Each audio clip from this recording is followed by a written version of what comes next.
So Robin sir കേൾക്കുന്നുണ്ട്. Big ബോസിനോട് എന്തെങ്കിലും പറയാനുണ്ടോ? എനിക്ക് ഇത്രയും വലിയൊരു ഓപ്പർച്യൂണിറ്റി എൻ്റെ ലൈഫിൽ ആദ്യമായിട്ടാണ് കിട്ടുന്നത്. സോ ഇത്രയും സ്ട്രഗിൾ ചെയ്ത് ഇവിടെ വരെ എത്തിയത്. അപ്പം ഞാൻ ആക്ച്വലി എൻ്റെ മാക്സിമം ബെസ്റ്റ് കൊടുത്ത ഇതുവരെയും കളിച്ചുകൊണ്ടിരുന്നത്. അപ്പോൾ കഴിഞ്ഞ ദിവസത്തെ ആ ഒരു വീക്ക്ലി ടാസ്കിലാണെങ്കിലും ഞാനത് മാക്സിമം എഫേർട്ട് ഇട്ടു. എനിക്കത് ആ കളി മനസ്സിലായി. ആ ഒരു ലോക്കറ്റ് എടുക്കണമെന്നുള്ളത് എനിക്കറിയായിരുന്നു, എൻ്റെ അഡ്വാൻറ്റേജ് എന്താണെന്നുള്ളത്. സോ ആരെയും ഹേർട്ട് ചെയ്യാതെയാണ് ഞാൻ ആ ഒരു ലോക്കറ്റ് എടുത്ത് എനിക്ക് ആ സ്പോണ്ടേനിയസ്ലി പെട്ടെന്ന് തോന്നിയതാണ് ബാത്റൂമിൽ പോകാമെന്നുള്ളത്.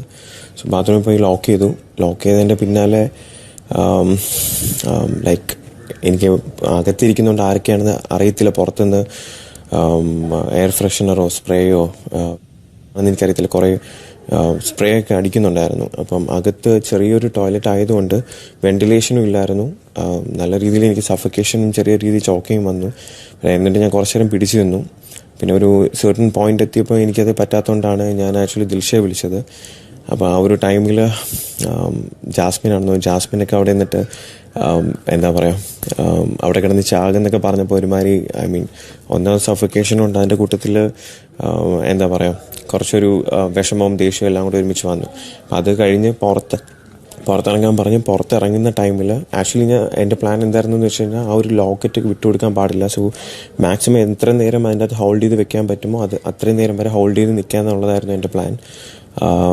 പക്ഷേ അതിൻ്റെ അകത്ത് നിൽക്കാൻ പറ്റാത്തൊരു സാഹചര്യം ആയതുകൊണ്ട് പുറത്തിറങ്ങി ആ ഒരു വിഷമവും ദേഷ്യമുള്ളൊരു സിറ്റുവേഷനിലും ചെറിയ സഫക്കേഷൻ ചോക്കിങ് ഉള്ളൊരു സിറ്റുവേഷൻ നടന്നു വരുന്ന സമയത്ത് പെട്ടെന്ന് റിയാസ് എന്നെ ഇങ്ങനെ പിടിക്കുക എന്തോ ചെയ്തായിരുന്നു. അപ്പോൾ ആ ഒരു റിഫ്ലെക്സ് ആക്ഷനിലാണ് എൻ്റെ കൈ ആക്ച്വലി ഞാൻ അവനെ തള്ളി മാറ്റുന്നതിൻ്റെ കൂട്ടത്തിൽ അറിയാതെ അവനെ അടിക്കേണ്ടി വന്നു.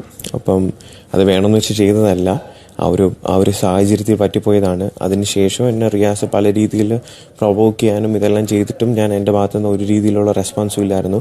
കാരണം ആ ഒരു പെർട്ടിക്കുലർ ടൈമിൽ എൻ്റെ ഹെൽത്ത് കണ്ടീഷൻ കുറച്ച് വീക്കായിരുന്നു. പ്ലസ് ലൈക്ക് എനിക്ക് എന്താ പറയുക വിഷമം ദേഷ്യം എല്ലാം കൂടെ ഇരിക്കുന്ന ഒരു പെർട്ടിക്കുലർ ടൈമിലാണ് ആ ഒരു ഇൻസിഡൻറ്റ് നടന്നത്.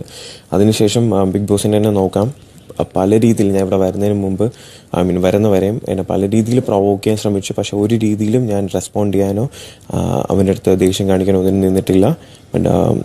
ഇതാണ് എനിക്ക് പറയാനുള്ളത്. പിന്നെ എനിക്കൊരു അവസരം കൂടെ തരണമെന്നുണ്ടെങ്കിൽ ഞാൻ എൻ്റെ മാക്സിമം നല്ല രീതിയിൽ വീണ്ടും കളിക്കാൻ ശ്രമിക്കും. കാരണം എനിക്ക് കിട്ടിയൊരു ഓപ്പർച്യൂണിറ്റിയാണ്. ഇതെനിക്ക് വിന്നറാകാൻ വേണ്ടി തന്നെയാണ് ഞാനിവിടെ വന്നത്. അതിനുവേണ്ടി തന്നെയാണ് ഞാൻ മാക്സിമം ട്രൈ ചെയ്യുന്നത്. ഞാൻ ചെയ്തത് തെറ്റാണെന്ന് മനസ്സിലാക്കുന്നു. അത് കാരണം തന്നെയാണ് ബിഗ് ബോസ് പറഞ്ഞത് പ്രകാരം ഞാൻ പുറത്തേക്ക് വന്നത്.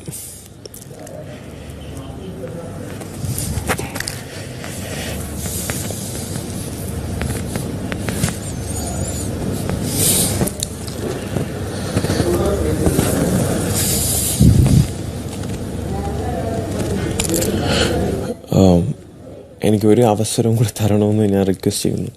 ഞാൻ ശ്രദ്ധിച്ച് കളിച്ചോളാം, പ്ലീസ്, റിക്വസ്റ്റാണ്.